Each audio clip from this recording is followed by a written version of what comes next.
बिस्मिल्लाहिर्रहमानिर्रहीम। अस्सलाम वालेकुम नाज़रीन, मैं हूं आपका दोस्त शहजाद हसन और आप देख रहे हैं सुबह टीवी।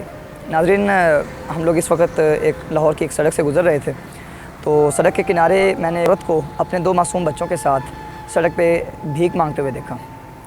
तो आइए बात करते हैं और उनसे जानने की कोशिश करते हैं कि किस चीज़ ने उन्हें इस बेसरो सामानी के आलम में सड़क के ऊपर बैठने पर मजबूर कर दिया। आइए जानते हैं, बच्चों से बात करते हैं। अस्सलाम वालेकुम बेटा। अच्छा, क्या नाम है आपका? मेरा नाम अलीजा फातिमा है। अच्छा अलीज़ा फातिमा, मुझे ये बताओ, आप स्कूल जाती हो? नहीं। स्कूल नहीं जाते हो? नहीं। क्यों? जा नहीं सकते, गरीब है।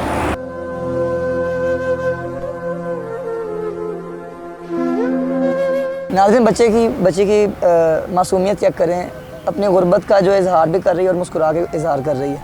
ये चीज़ जो है, ये किसी भी दर्द दिल रखने वाले इंसान का ज़मीर जोड़ने के लिए काफ़ी है। ज़ाहिर सी बात है, ये भी इंसान है, ये भी छोटे छोटे बच्चे हैं, इनकी भी ख्वाहिशात हैं।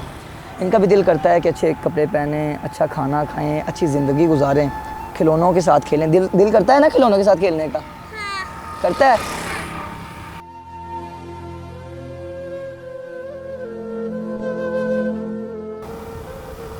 अल्लाह रब्बुल इज़्ज़त का जो निज़ाम है वो आप सब लोगों के सामने है, लेकिन इनकी जो बेबसी है वो इनकी मासूमियत पर हावी है।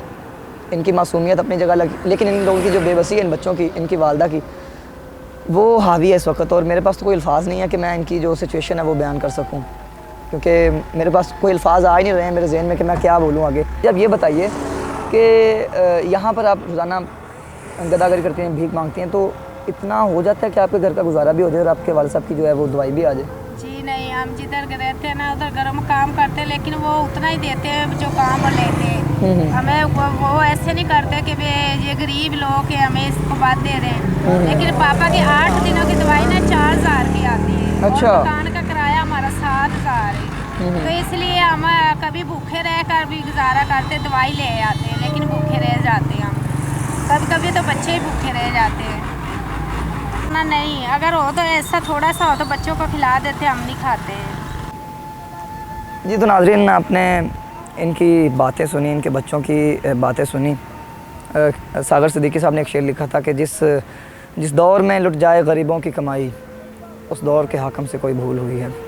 यकीनन ये हमारे हुक्मरानों की भी बेहसी और हमारे माशरे की भी बेहसी तो है कि हम ऐसे लोगों को इस तरह सड़कों पर रुलने के लिए छोड़ देते हैं।